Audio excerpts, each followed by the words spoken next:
ربنا هو الإله ما اصطفى. السلام علیکم ورحمۃ اللہ وبرکاتہ. الحمد للہ رب العالمین والصلاة والسلام علی سید المرسلین وعلی آلہ واصحابہ واتباعہ اجمعین. اما بعد. امیر المومنین سیدنا حضرت امیر معاویہ رضی اللہ تعالیٰ عنہ کا شمار امت مسلمہ کے مشاہیر میں ہوتا ہے، اساطین امت میں سے ہیں اور دنیا کے چوٹی کے مدبرین اور سیاستدانوں میں شمار ہوتے ہیں. جناب نبی کریم صلی اللہ علیہ وسلم کے صرف صحابی نہیں بلکہ برادر نسبتی بھی ہیں. ام المومنین ام حبیبہ رضی اللہ تعالیٰ عنہ حضرت معاویہ رضی اللہ عنہ کی بہن تھیں اور یہ حضور کے برادر نسبتی تھے. ام المومنین ام حبیبہ رضی اللہ عنہ کے بارے میں ایک روایت میں آتا ہے کہ بھائی بہن بیٹھے ہوئے تھے. حضرت ام حبیبہ رضی اللہ تعالیٰ عنہ اپنے بھائی کا سر دیکھ رہی تھیں. جناب نبی کریم صلی اللہ علیہ وسلم تشریف لائے، دیکھا تو حضرت ام المومنین ام حبیبہ سے پوچھا، ام حبیبہ آپ کو اپنے بھائی سے محبت ہے؟ میں نے کہا یا رسول اللہ بھائی سے کس بہن کو محبت نہیں ہوتی؟ تمہارے اس بھائی سے اللہ رسول کو بھی محبت ہے. کبار صحابہ میں سے تھے، امت کے مدبرین میں سے تھے. اللہ تبارک و تعالیٰ نے ایک طویل عرصہ امت کی خدمت کرنے کا موقع فراہم کیا. امیر المومنین حضرت عمر بن الخطاب رضی اللہ تعالیٰ عنہ کے زمانے میں یہ دمشق کے شام کے گورنر مقرر ہوئے. ان سے پہلے ان کے بڑے بھائی حضرت یزید ابن ابی سفیان رضی اللہ تعالیٰ عنہما، یہ یزید ان کا بیٹا نہیں، ان کے بڑے بھائی ہیں، صحابی ہیں، فاتحین شام میں سے ہیں. فاتحین شام میں 3 بڑے نام آتے ہیں: حضرت ابو عبیدہ عامر بن الجراح رضی اللہ تعالیٰ عنہ، حضرت خالد بن ولید رضی اللہ عنہ اور حضرت یزید بن ابی سفیان رضی اللہ عنہ. یہ 3 فاتحین شام ہیں، فاتحین دمشق ہیں. ان میں سے دمشق مکمل فتح ہونے کے بعد اور شام پر کنٹرول حاصل کرنے کے بعد امیر المومنین حضرت عمر بن الخطاب رضی اللہ تعالیٰ عنہ نے یزید بن ابی سفیان کو شام کا گورنر مقرر کر دیا. یہ شام کے پہلے مسلمان گورنر ہیں. کچھ عرصے کے بعد ان کی وفات ہو گئی.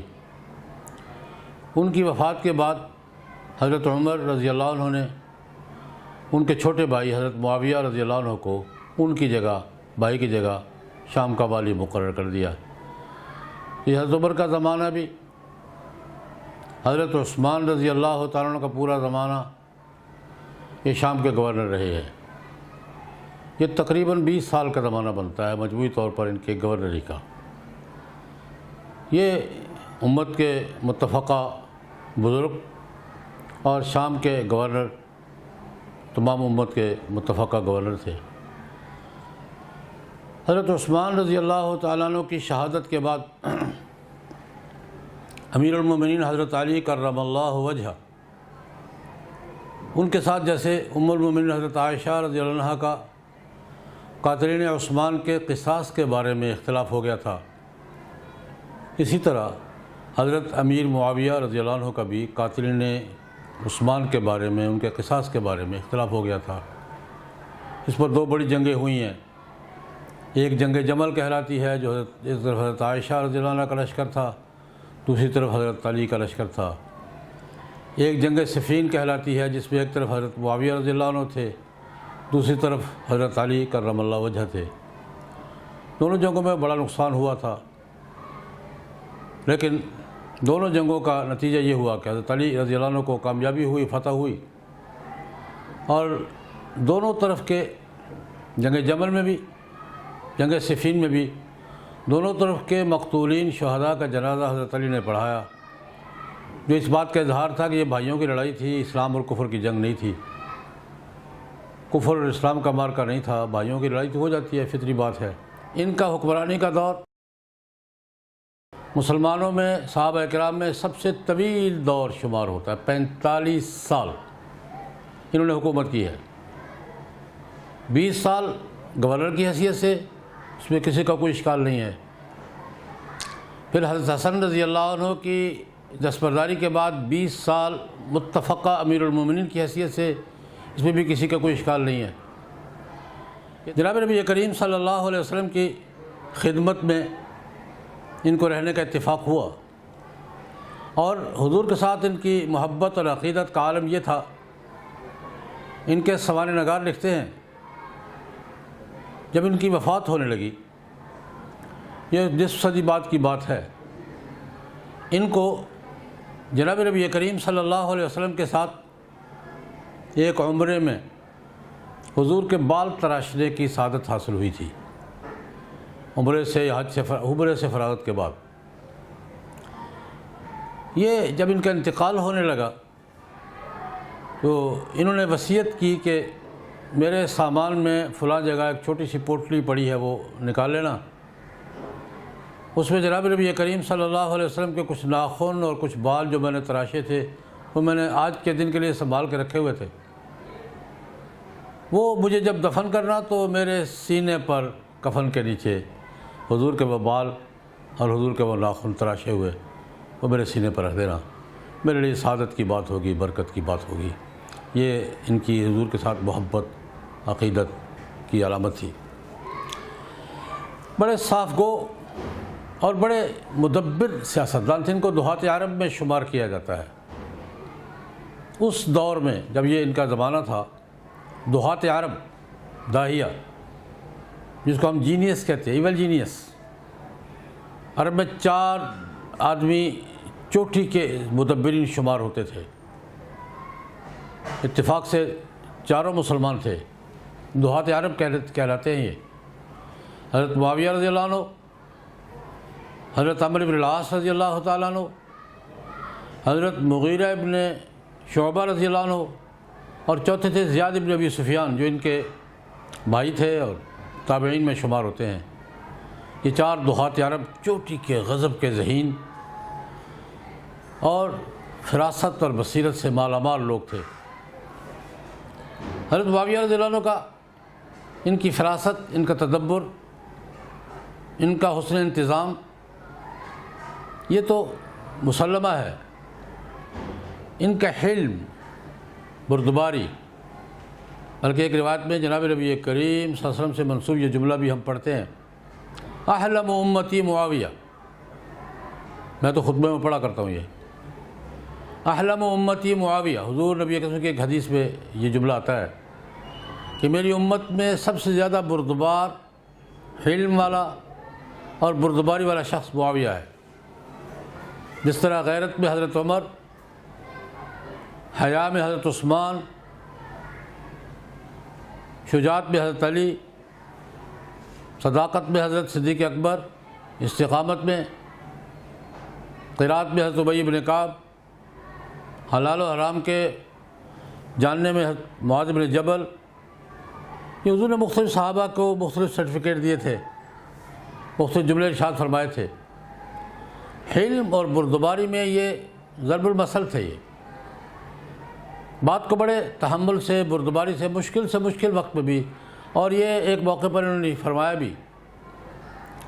ایک صاحب نے سوال کیا حضرت معاویہ رضی اللہ عنہ سے کہ جناب کیا بات ہے، حضرت علی کرم اللہ وجہ علم میں، فضیلت میں، درجے میں، تقوی میں، ہر لحاظ میں آپ سے آگے ہیں۔ ہمارا حضرت علی امت کے افضل ترین آدمی تھے اپنے وقت میں، فضیلت میں بھی، علم میں بھی، شجاعت میں بھی، ہر چیز میں حضرت علی بہت آگے تھے۔ ان سے کسی نے پوچھا کہ سیاست آپ کی کامیاب رہی ہے، وجہ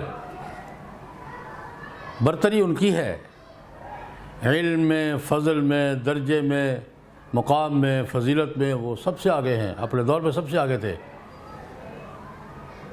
حضرت عثمان رضی اللہ عنہ کی شہادت کے بعد امت کے افضل ترین بزرگ حضرت علی کرم اللہ وجہ تھے، افضل ترین بھی، عالم ترین بھی، سب سے بزرگ، سب سے بلند شخصیت ان کی تھی۔ سوال ہوا حضرت معاویہ سے کہ جناب سیاست تو آپ کی کامیاب رہی ہے، یہ کیا وجہ کیا ہے؟ ان کا بالکل ٹھیک ہے، حضرت علی مجھ سے ہر لحاظ سے آگے تھے، لیکن میری سیاست کا راز کیا ہے؟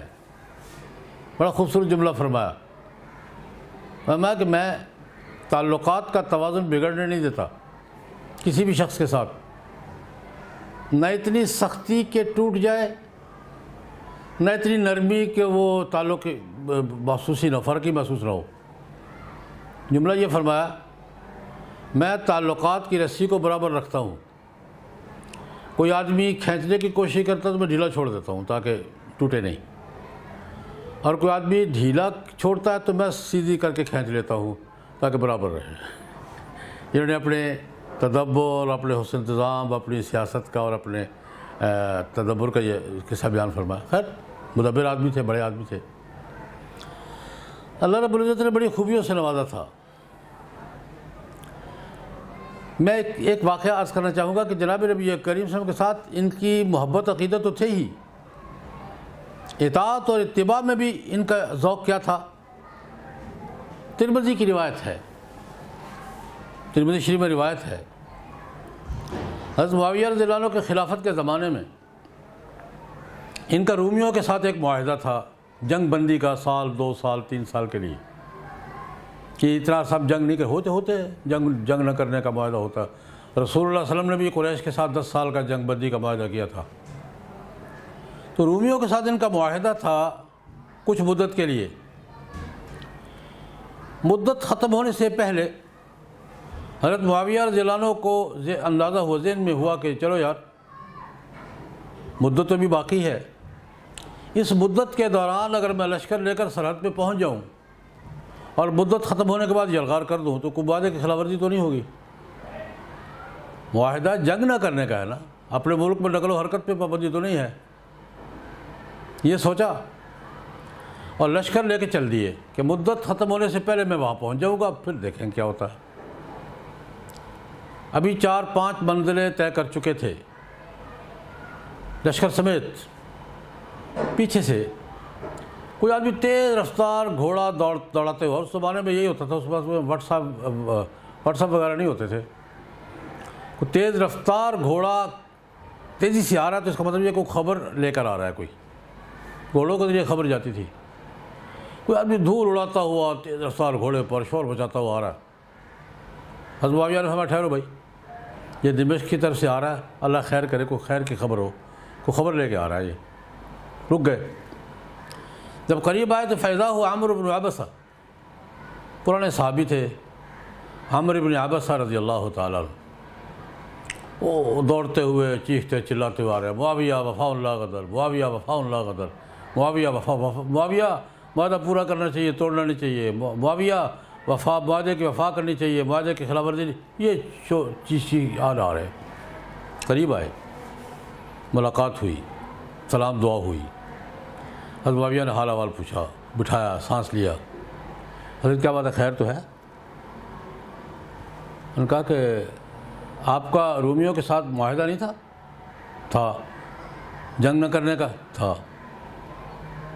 مدت ختم ہو گئی ہے؟ نہیں۔ کدھر جا رہے ہیں آپ؟ کہ لشکر لے کر روم کی سرحد پہ کیسے جا رہے ہیں آپ؟ حضرت معاویہ نے کہا کہ نہیں، انشاءاللہ معاہدے کی خلاف ورزی نہیں کروں گا، میں نے یہ سوچا کہ معاہدہ کی مدت ختم ہونے سے پہلے سرحد پہ پہنچ جاؤں گا، بعد میں دیکھوں گا کیا کرنا ہے۔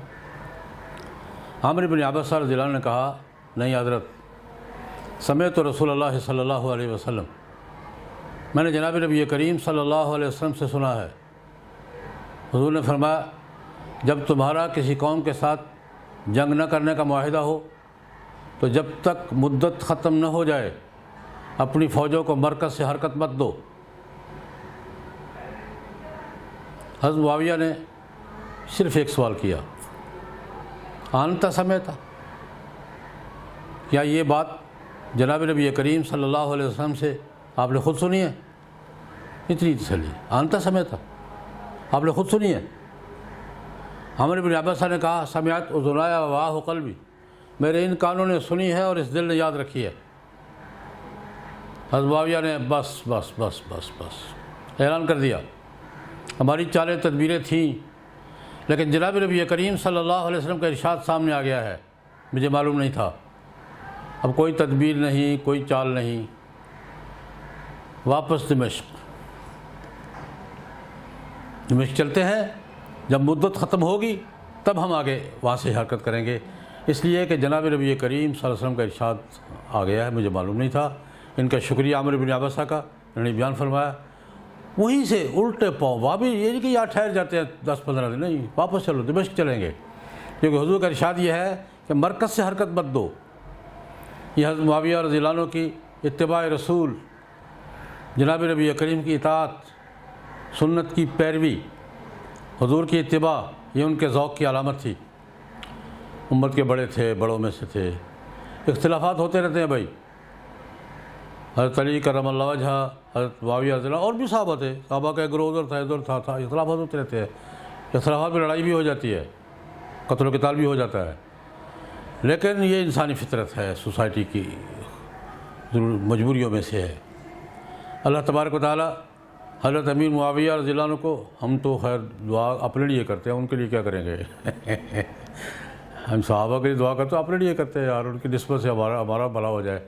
اللہ پاک ان کے درجات بلند سے بلند تر فرمائیں، اور ہمیں ایسے حکمران نصیب فرمائیں جو یہ کہہ سکیں کہ حضور کا ارشاد سامنے آیا ہے، اب ہماری ساری تدبیریں ختم، اب وہ ہوگا جو حضور نے فرمایا ہے۔